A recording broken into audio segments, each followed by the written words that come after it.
नमस्कार मित्रांनो, स्वागत आहे तुमचं कन्सेप्ट क्लासेसमध्ये. आज आपल्याला 7th लेक्चर बघायचं आहे digital modulation टेक्निकचं.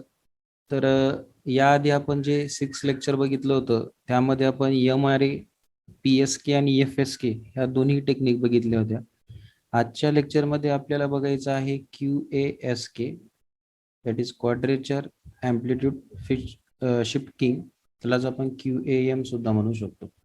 Okay, so first QAM चा आपण प्रिन्सिपल बघूया की ऍक्च्युअल QAM मध्ये काय आहे. आता QAM मध्ये म्हणजे 4 क्वाड्रंट असणार आहे, यामध्ये फेज शिफ्ट सुद्धा असू शकतो, बरोबर आहे. बट ऍक्च्युअल प्रिन्सिपल काय की इन दिस सिस्टम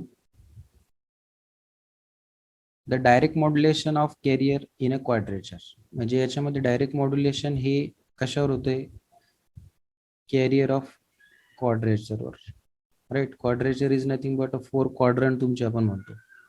राईट, तर ते in the form of horizontal आणि व्हर्टिकल घेतलेले cos omega city and sine omega सिटीच्या फॉर्म मध्ये. ठीक आहे, सो याला आपण म्हणतो कॅरियर क्वाड्रेचर. हे इन्व्हॉल्व होता in the form of what, a symbol, and this symbol is nothing but what, QASK. Right, जर याची प्युअर डेफिनेशन जर बघायची म्हटलं आपण QASK definition, so QASK it is a one type of digital modulation. Digital modulation मध्ये 0-1 तो वापरतोच आपण, आणि याच्यामध्ये amplitude as well as phase हे काय असणार, सायनोसॉइडल कॅरियर. आपण यामध्ये फेजच घेऊ शकतो, असं नाही की यामध्ये क्वाड्रेचर ॲम्प्लिट्यूड शिफ्टिंग असल्यामुळं ॲम्प्लिट्यूड आणि फेज याला आपल्याला sinusoidal as well as phase म्हणून आपण काय करतो, sinusoidal carrier in a quadrature change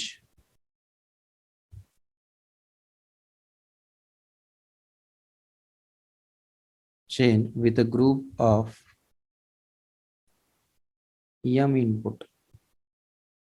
m input म्हणजेच तुमचे बायनरी बिट्स. ठीक आहे, so it is a digital modulation system in which amplitude as well as a phase sinusoidal carrier is a quadrature change group of m input binary bit is called as what, QASK. मग आता आपल्याला ह्या QASK चे दोन्ही form बघायचे, म्हणजेच काय की ट्रान्समीटर आणि एक रिसिव्हर. ठीक आहे, सो ट्रान्समीटर अँड रिसिव्हर हे आपल्याला आता डायग्राम वरून आपण याला एक्सप्लेन करून घेऊ. सो आपण डायग्रामकडे आता मूव्ह होऊया. Okay, this is what QASK transmitter. Right, आता हे QASK ट्रान्समीटर एक्झॅक्टली काय करता बघा. आपले बिट स्ट्रीम B(T) हे काय करतोय आपण, इनपुट अप्लाय करतो आहे सिरियल टू पॅरलल कन्व्हर्टरवर. राईट, आणि या serial to parallel converter operate कशावर होते, clock that is a with a signal TS पिरियडवर.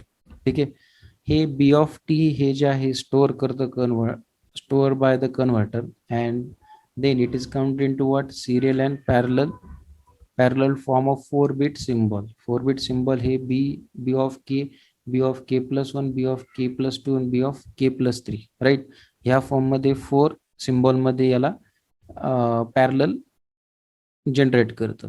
Right, आणि हे out of the 4 bits only 2 bits आपण जे 2 बिट म्हटले B of K आणि B of K plus 1, हे पहिले जे 2 बिट आहे ते D2A कन्व्हर्टरला जात आहे, आणि दुसऱ्या D2A कन्व्हर्टरला B of K plus 2 और B of K plus 3 हे नेक्स्ट म्हणजे सेकंड D2A कन्व्हर्टरला जात आहे. राईट, मग D2A कन्व्हर्टरचं आउटपुट जर बघितलं आपण पहिल्या याचं, तर हे काय आहे, AE of T आणि दुसऱ्याचं आहे AO of T. Right, AE of T is nothing but in the form of cos omega C T under root P of S sine omega C T. Right, तर मग आपण जे आत्ता डेफिनेशन मध्ये बघितलं की कॉस प्रिन्सिपल मध्ये बघितलं cos omega city sign omega city, तर ह्या दोन याच्यामध्ये काय होत आहे, D2A कन्व्हर्टर दोन आउटपुट जनरेट करत आहे सेपरेटली. राईट, मग हेच काय करतो आपण, बॅलन्स मॉड्युलेटर म्हणजेच ऍडरला देतोय. मग बॅलन्स मॉड्युलेटर जे आउटपुट असेल ते इन द फॉर्म काय असणार, QASK सिग्नल. ओके, सो हे एकदम साध्या स्वरूपात त्याचं ट्रान्समीटर वर्क करतं. Right, so this is called as a QASK transmitter. But if we consider that is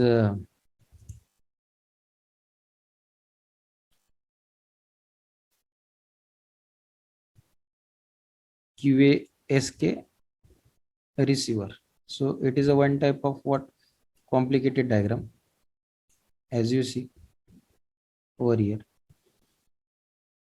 बघा आता ही QASK रिसिव्हर, यामध्ये बघा QASK हे सिंक्रोनस डिमॉड्युलेटर आहे. पहिले ते आपलं मॉड्युलेटर होतं आणि याच्यामध्ये काय असणार, आपला फेस शिफ्ट 90 डिग्रीनी हा डिफ्लेक्ट होणार.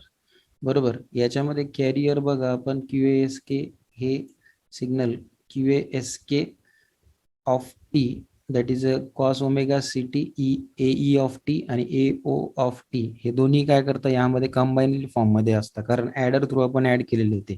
ठीक आहे. ते ऍडर थ्रू आपण काय करतो, याला simply raised to input in the fourth power, याला आपलं इनपुट हे QAS केलं जातं. राईट. आणि with the help of band pass filter म्हणजेच 4FC म्हणजेच बँड पास फिल्टर आणि दुसरं फ्रिक्वेन्सी डिवायडर प्लस म्हणजेच डिवाइड बाय 4. राईट. सो हे काय करतं, रिकवर द क्वाड्रेचर कॅरियर. हे क्वाड्रेचर कॅरियर आपल्याला रिकवर करण्यासाठी म्हणजेच बँड पास फिल्टरचा plus cos of 4 omega OT याचं आउटपुट जे आहे हे दोन निघत आहे, साइन ओमेगा CT आणि एक cos omega CT. Right. The value of AE and AO हे काही कॉन्स्टंट नसतं. राईट. तर हे आपल्याला आणखी नॉट म्हणजे शुअरच नसतं की हे कॅरियर जनरेट करू शकता, रिकवर करू शकता की नाही रिकवर करू शकत. राईट. तर ते आपल्याला रिकवर जर करता आहे की नाही करत आहे हे चेक करण्यासाठी आपल्याला वापरावं लागतं सिम्पली V ऑफ QASK चं equation. Right. This is the input of V of QASK of T, म्हणजे हे raise to the fourth power आपण जे पाठवलेलं आहे, तर हे आज आपलं इनपुट सिग्नल म्हणून आपण काम करतो. ठीक आहे. देन हेच इनपुट सिग्नल आपण दोन याच्यात डिवाइड करतोय. राईट. याला जर आपण सॉल्व्ह केलं आणि काही टर्म जर निग्लेक्ट केल्या तर हे PS ऑफ 8 टाइम्स आपल्याला cos 4 CT into term and sine 4 omega CT ही दुसरी टर्म. राईट. हे जे आपल्याला इक्वेशन मिळालेलं आहे, तर ह्या अबो इक्वेशन मध्ये आपल्याला काय समजतंय की ऍव्हरेज व्हॅल्यू ऑफ कोइफिशियंट म्हणजेच कॉस 4 ओमेगा CT ही 0 नसते, बट तुमची साइन 4 ओमेगा CT ही व्हॅल्यू 0 असू शकते. राईट. मग हे जे आउटपुट आहे आपण काय करतो, हे बँड पास फिल्टरला देतो, जे की प्लस फॉर्म मध्ये इथं दिलेलं आहे बघा आपल्याला. हे बँड पास फिल्टरला आपण दिलेलं आउटपुट आहे. ठीक आहे. देन हे बँड पास फिल्टरला आउटपुट दिल्यानंतर फ्रिक्वेन्सी डिवायडर कॉम्बिनेशन थ्रू आपल्याला कॅरियर कंपोनंट मिळतात कॉस ओमेगा CT आणि एक साइन ओमेगा CT, म्हणजे ही जी टर्म आहे ही आपल्याला with the help of equation सुद्धा फाइंड करता येते. ठीक आहे.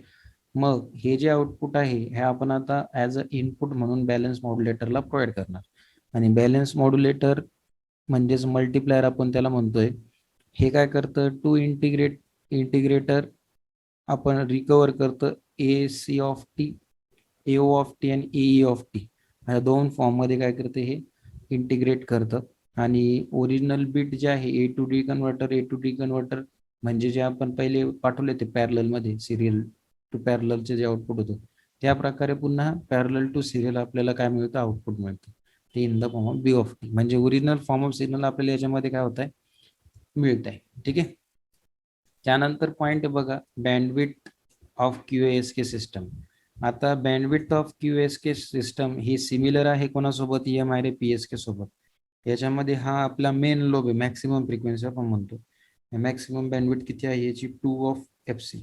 इक्वेशनच्या फॉर्म मध्ये bandwidth is equals to FS म्हणजे right side minus of minus left side म्हणजेच हा प्लस होईल. राईट. तर इथं मला 2FC काय मिळाली, that is a signalling frequency. Right. Sampling frequency पण म्हणू शकतो. देन 2 डिवायडेड बाय T असा आपला काय बँडविड्थचा टाइम पिरियड आहे. म्हणून इथून फ्रिक्वेन्सी आपण फाइंड करणार आणि ही फ्रिक्वेन्सीची व्हॅल्यू यामध्ये ज्यावेळेस पुट केली तर हे काय मिळतं आपल्याला 2/NTB. राईट.